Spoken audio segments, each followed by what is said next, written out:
Mi nombre es Cindy Vanessa Arroyave. El día de hoy voy a hablar acerca de la ventilación mecánica, principios anatómicos, fisiológicos y las etapas del proceso respiratorio. Tenemos que en la ventilación mecánica intervienen muchos procesos para poder que el cuerpo pueda absorber el oxígeno que se encuentra en el aire y pueda ser llevado a los tejidos y poder recoger el dióxido de carbono que se encuentra en los tejidos y poder ser expulsado del cuerpo. Tenemos que los principios anatómicos se dividen en dos apartados. El primero es la vía aérea de conducción, la cual su función principal es acondicionar y dirigir el aire antes de llegar a los alvéolos. Por lo tanto, calienta y humedece el aire y filtra las partículas extrañas.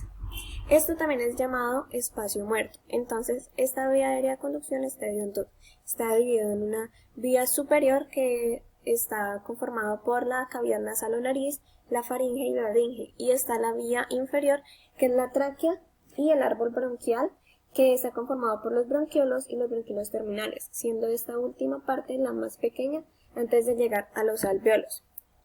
Tenemos como otro principio anatómico está la unidad de intercambio gaseoso, la cual es la zona del pulmón que depende del bronquiolo terminal.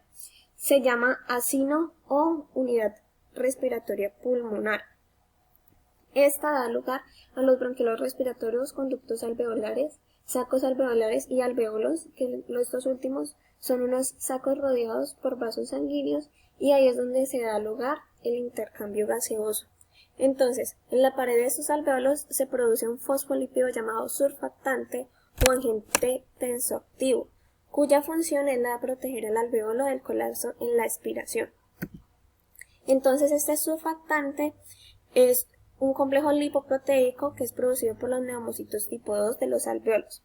Los neumocitos están conformados por dos, pues está el tipo 1 y el tipo 2. Estos neumocitos son las células especializadas que forman los alvéolos pulmonares. Entonces, tenemos que los tipo 1 constituyen alrededor del 90% y revisten la mayor parte de la superficie de los alvéolos y hacen posible que los gases se difundan a través de ella y pasen a la sangre capilar.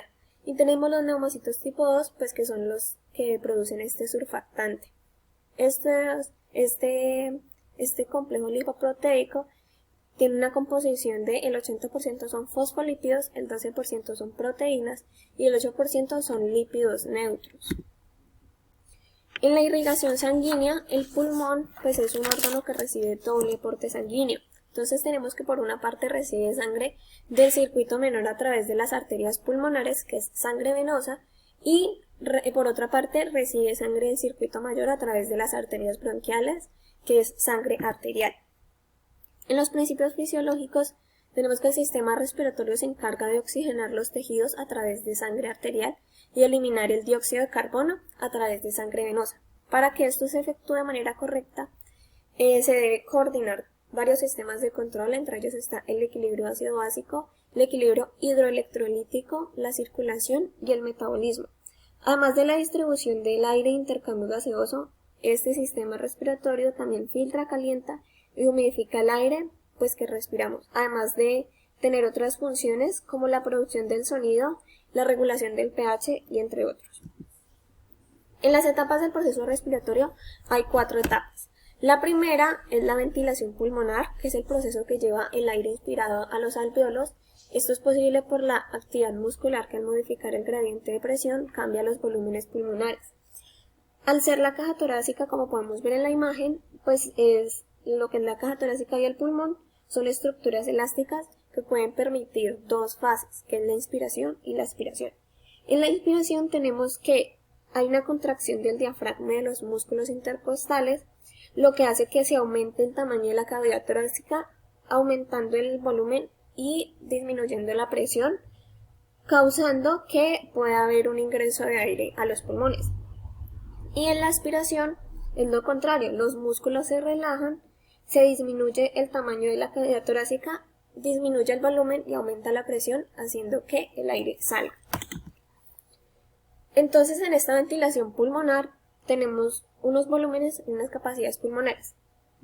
Entonces, los pulmones se pueden clasificar en BC, que es el que vemos aquí, que el BC es volumen tidal o volumen corriente, el cual es el volumen de una respiración normal. tenemos el BRI, que es este que podemos observar, el cual es el volumen de reserva inspiratoria, que es el volumen extra que pues, se provoca cuando hay una inspiración forzada después de una normal. Tenemos el BRE, que es como lo mismo del BRI, pero es una N inspiratoria, lo cual pues es cuando hay una expiración forzada.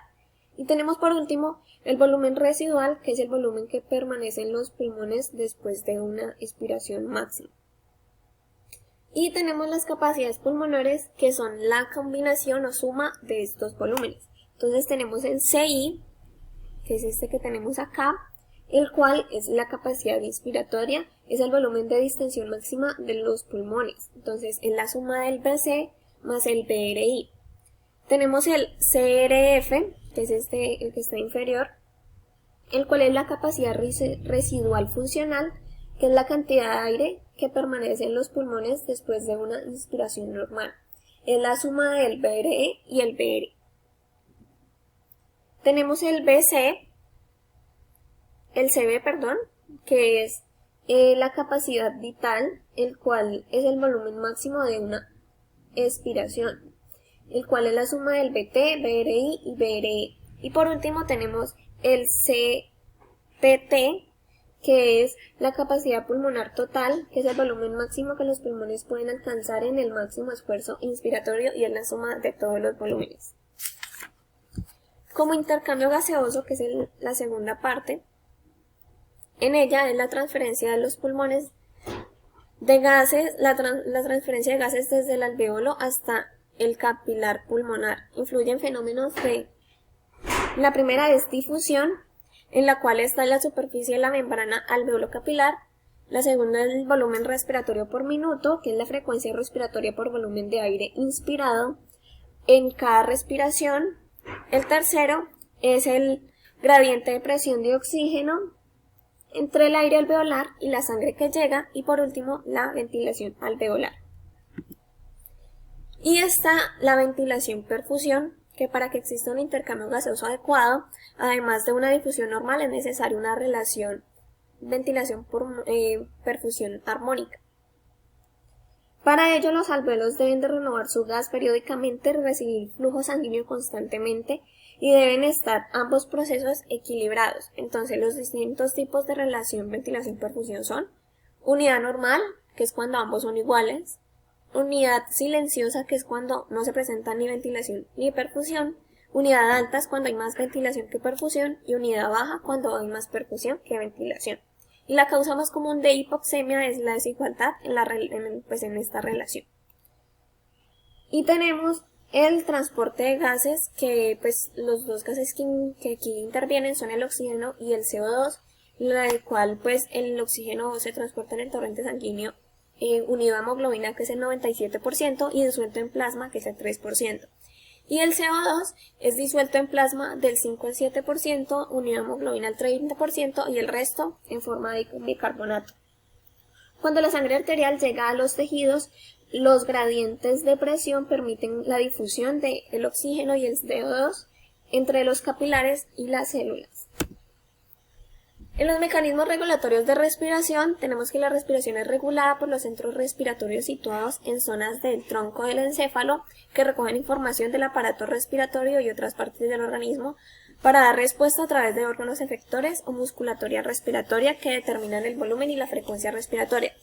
En la imagen podemos observar que aquí intervienen tres centros respiratorios, lo cual son el centro apneústico y neumotáxico, que se encuentran en la protuberancia. El apneústico es el que induce una inspiración prolongada o apneusis, y el neumotáxico es el que en condiciones normales inhibe este centro apneústico.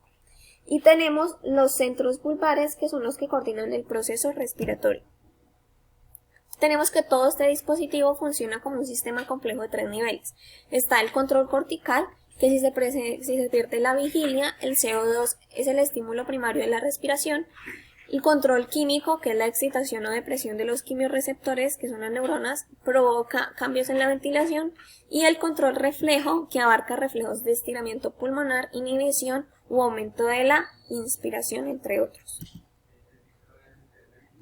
Y estas pues son las referencias que pues utilicé para poder realizar pues la presentación, las cuales pues la primera es la lectura recomendada. Se utilizó el libro de Tratado de Fisiología Médica de Wheaton y se utilizó una lectura para el surfactante pulmonar. Gracias.